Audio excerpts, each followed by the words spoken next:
this is being recorded so early. It's like 5 a.m. here, but I woke up and I just started having all of these thoughts. And something I remember, I think it was from chapter 5 of A Course in Miracles Made Easy by Alan Cohen. He told a story about a friend of his from when they were really young in school back in the day. And he said they used to walk to school every day together. And one day he put his arm over his friend and like tried to pull him close into embrace. And his friend immediately pushed him away. And, then he felt embarrassed and was like, what happened, So he kept thinking about that. Summer came along, they graduated, fast forward, went on to college, so on and so forth. And every time he would think about his friend, he would remember that story and how embarrassed he felt, right? And so, remember, it's always said that we suffer in imagination than we do in reality. So years later, I guess he was working in his office and his assistant calls him and says, "Hey, I have someone on the line for you. He wants to speak to you. His name is George. He says you guys were friends back in the day."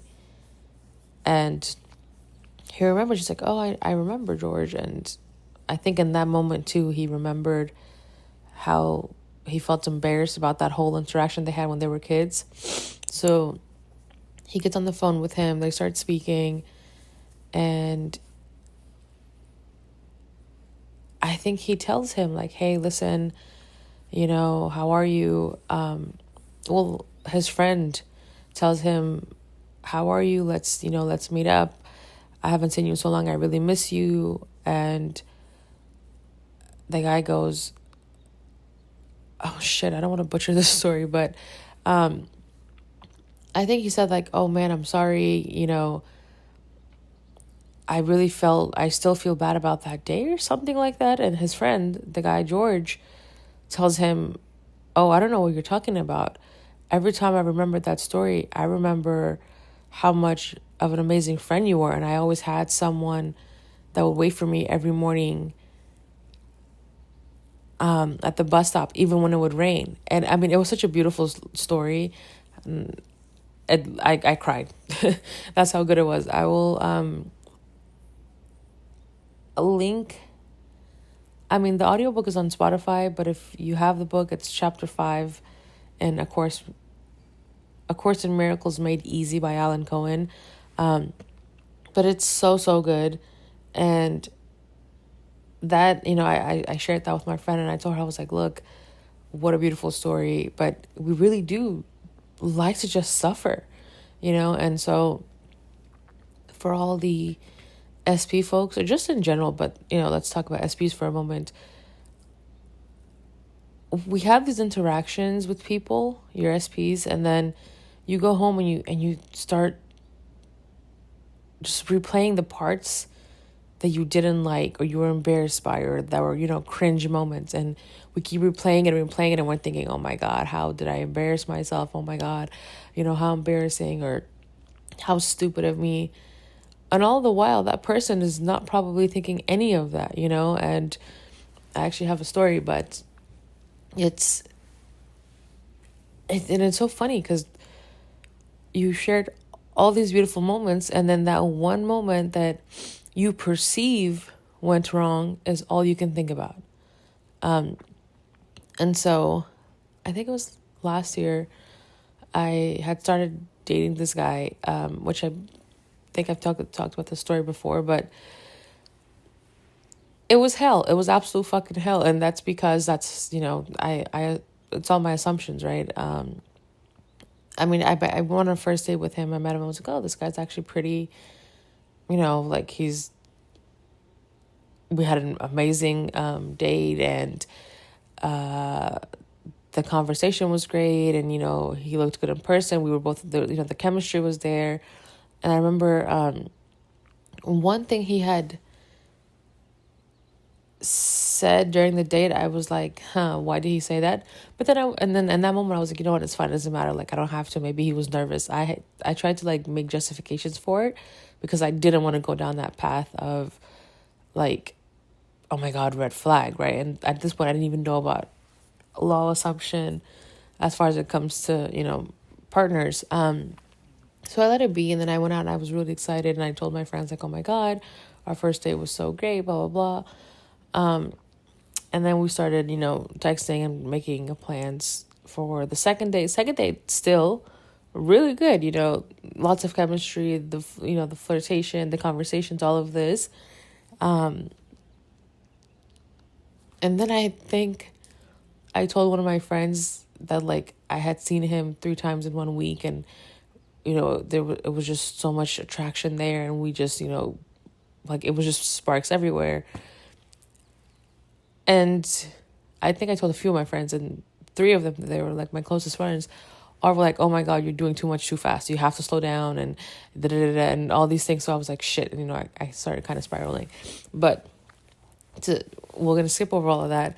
Let's just get to the nitty gritty where shit just went, it just blew up, right? Again, it blew up because of me, but put that aside for a second, the law of assumption. It just kept going crazy. And I remember after every interaction with him, whether it was text or in person, I started being like, what the hell? I started thinking, this guy's a fucking idiot. I am wasting my time. I cannot believe I'm putting up with this. Like, just like I'm thinking about all the bad things. Like, and as everyone says, there's 2 very different realities happening here.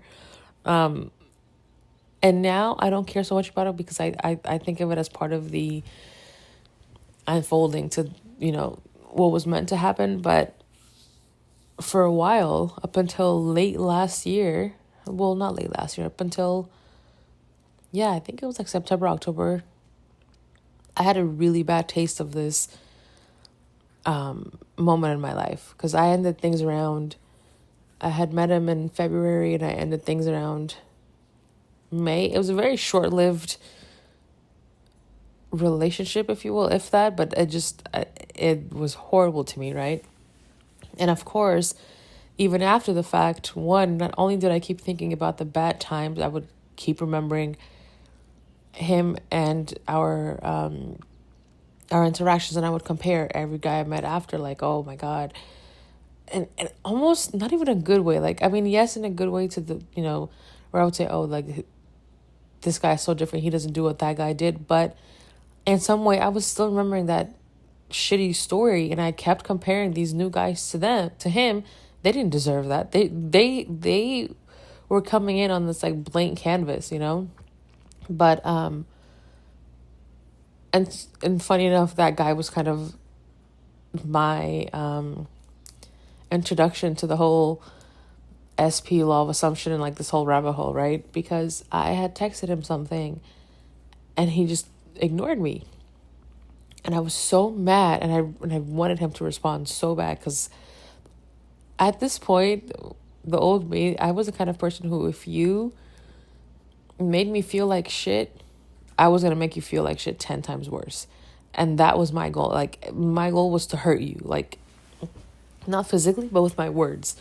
I was never a physical fighter. But man, I could say some things with my words and just, fuck you up. So I had sent him a text, didn't respond. I was like, of course he wouldn't. Like, and again, in the back of my mind, the whole time I'm thinking, well, he's not going to respond, blah, blah. But I was like, no, he's fine. He will respond. And some way, somehow, I don't know, but this whole thing on YouTube came up, this random video about manifesting a text, or I think I had played a video to like meditate so I could calm myself down because I was so angry. You don't understand how angry I was. Oh my God. But this video, I think because I watched a meditation video, popped up about, manifesting an SP bag. A text, and I watched it, and again, deep down, I was like, this is not going to work, but I did it anyway, right? And it didn't work. He didn't text me. And then I watched another video, and again, all the titles were the gimmicky ones, right? Like, get a text back, and by the end of this video, and all this shit. So at some point, I ended up dropping it, and then, like, my focus just went elsewhere. I think a bunch of other things happened between work and my dating life. And so I kind of forgot about that guy. And And I still, because again, I was also very ego driven. Afghans tend to be like that, by the way, but that is an assumption, and that's fine. Things ended in May. I was doing the whole texting thing around, I think it was May. Yeah, it was around that same time, and then at some point I dropped it, started dating around, and trying to get my mind off of things. Met some people, went on dates, whatever. All these things kept happening, so I got over him. I was never attached to him, because I didn't care to reconcile the relationship or anything, right? But in my mind, every time I remembered him, I remembered that story of how it was absolutely shitty. And I kept thinking how, I think one time he had said or done something. What did he do? What did he do? What did he do? I think it was my time of the month. I was really emotional, and I don't remember what I said to him. And he just responded like so, not in the way I had expected him to respond, and it threw me off, and I cried. And I felt so embarrassed crying in front of him because he was just laughing the whole time. And I'm like, are you seriously laughing at me while I'm crying? So that obviously was a story that kept playing over and over in my head. And it was like that throughout the whole 2-3 months, whatever it was, that I was seeing this guy. But as I said, fast forward to July, I think. No, I don't think it was July. Maybe. No, it was after my birthday. So it was late August, early September. And I want to say closer to early September because that's when I measure things according to what's happening in my life. And that's when I had started working at this other job. And so around that time, again, he wasn't really on my mind. Anytime he came onto my mind, it was the old him. And I was still manifesting a text, but I was manifesting a text from a place of my ego. And I was like, I need him to apologize. I need him to apologize. I need him to say he fucked up and all of these things, right? And I had that on from when I found about the whole get a text up until September. But I think it was around September that at this point I was still watching lots of videos. And, in one of the videos, I think she said, you could manifest an apology, but if you wanted your SP to go to your end, right? I didn't want this guy. But again, I wanted him to feel like absolute shit because it was all so bad. And, he made me feel like crap and blah, blah, blah. So long story short, one fine morning, I'm getting ready for work. And as I'm getting ready, for a brief moment, I thought to myself, could I even imagine him talking to me in a tone that's not typically him? Because the way he was, I could even hear it in my head now when I think about it, was very sarcastic, unserious, no emotion really, right? And I was like, could he ever send me a text apologizing for everything he said and did? I couldn't even think of him like that. That's how bad my assumption of him was, right? But I was like, you know what, whatever, let's just see. And I had in my head was texted me from his perspective, hey, I'm so sorry, blah blah blah, and X, Y, and Z. That was 2-3 minutes. I continued getting ready, and then I went to my room to look at my phone to see what time it was and if I was running late. And lo and behold, there's a freaking text. And I'm like, no way. I opened the text, and it's long as hell. And this is where I land my flight. Basically, he wasn't, what's the word I'm looking for? The tone, sometimes you can, it's so subjective because, there really isn't any tone in text, but the way I was perceiving it, the tone was definitely different than what I was used to from him. Like, it wasn't cold and, unserious, but it still had like that, like his flair. Like, you could tell it was a message from him. I don't know if that makes sense. But with that being said, everything he said, from his perspective, back to my original point, he remembered things so differently. And I'm not gonna lie, in that moment when I saw that text, I didn't understand it the way I understand it now, but I was like, oh, he's full of shit. He's just saying this because he wants me back, right? I didn't even believe that he genuinely was remembering it and having a different perspective altogether of everything that happened. But he didn't realize that he was like unserious, sarcastic, or all of that, right? He just thought like, this is just who I am. Meanwhile, I'm sitting here thinking, oh my God, this guy's a fucking dick. He, can't be, like, just all these things. And I just kept replaying those conversations in that moment. Like, when I cried, and just over and over and over. And I'm like, what the hell? Like, this guy does not have any emotions, right? But whereas he thinks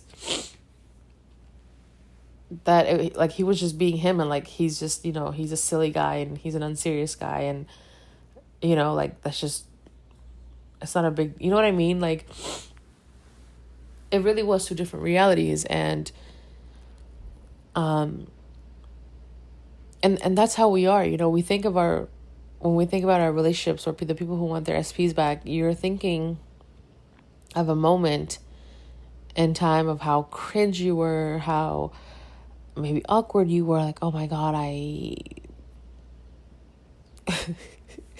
something for me also, okay, this is another story, because we're suffering in our fucking imaginations. I'm the kind of person, I'm hyper aware, and this is something that developed, from childhood, because I was always insecure, so then I had to become aware to make sure I always like projected myself as a perfect person, so on and so forth. And so being Central Asian and Afghan, we get hair everywhere, and one particular place is, your face. Like, we get peach fuzz like nobody's business. And I remember in middle school, I got bullied for it because I was in 7th grade, I think, walking by, and this guy was sitting like on the railing near the student store, whatever it was called.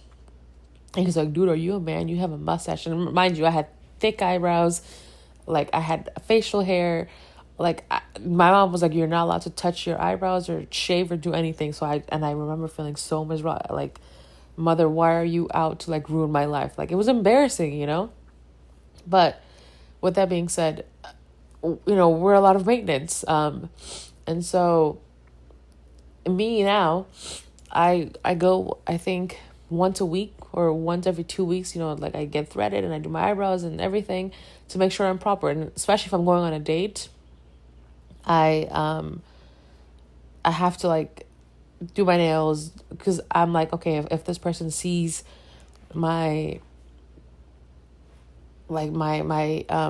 lip hair, or my eyebrows are grown out, or my nails are grown out, and it's not perfect, then they're gonna judge me, right?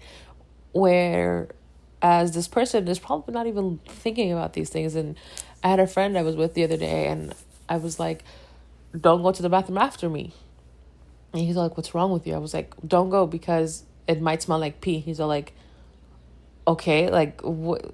In my head, it was such a big deal that like this person couldn't smell my pee. I don't know if that makes sense, but he's all like, it's literally just pee. It's a human thing. Like, you don't need to be sorry about that. You don't need to, you know what I mean? And that's when it kind of hit me. And I was like, yeah, we carry ourselves in these ways where we're so apologetic. We're not authentically ourselves. We're so fed up with trying to be perfect that we forget to be in the moment and just live. Like, that's the last thing anyone's worried about. We're like, it's just pissed. Who gives a shit, And he tells me, he's like, I'm so open with you Like, so why do you feel like you can't be as open with me? Anyway, so back to what I was saying. I think about the suffering and imagination thing. So with my lip hair, when I'd go on a date, actually, hold on. I did go on a date once.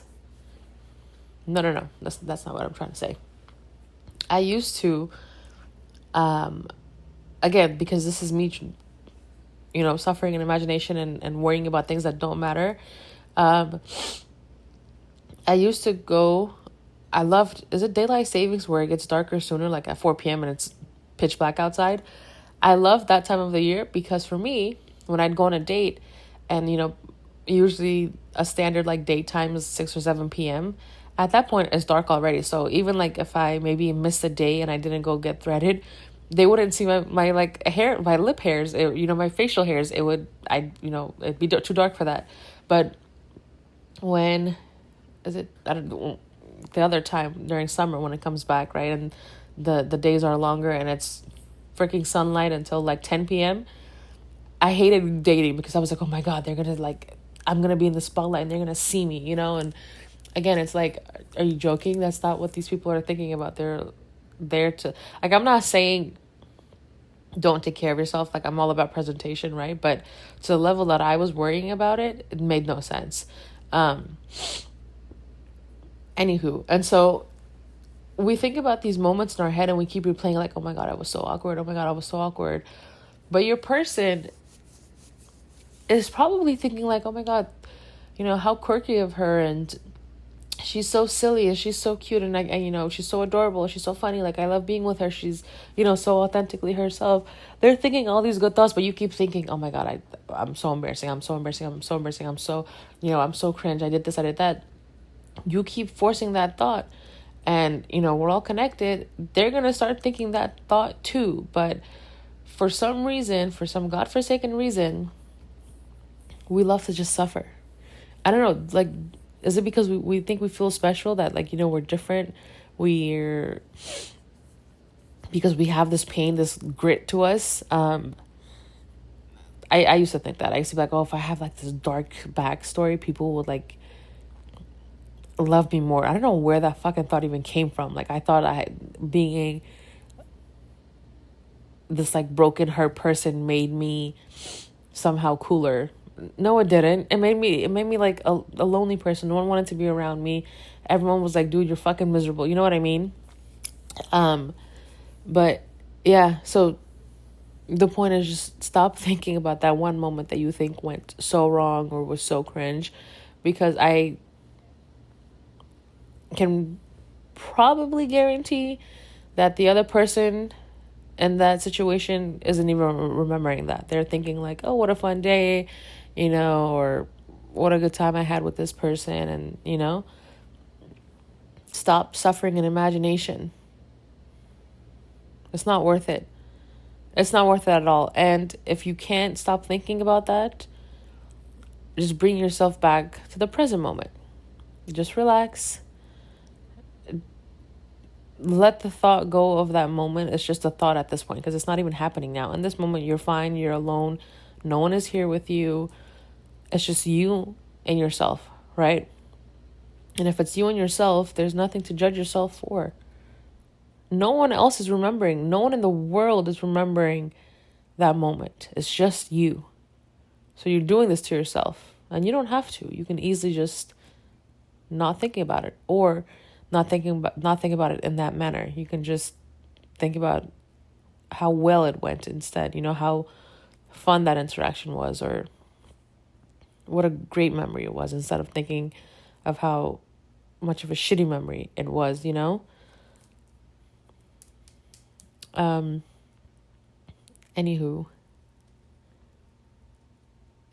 okay, I should probably start my day, but all right. What's today? Thursday? No. I don't know if it's Thursday or Friday, but if it's Thursday or Friday, have a beautiful day. Have a beautiful weekend. and I'll chat with you on the next one.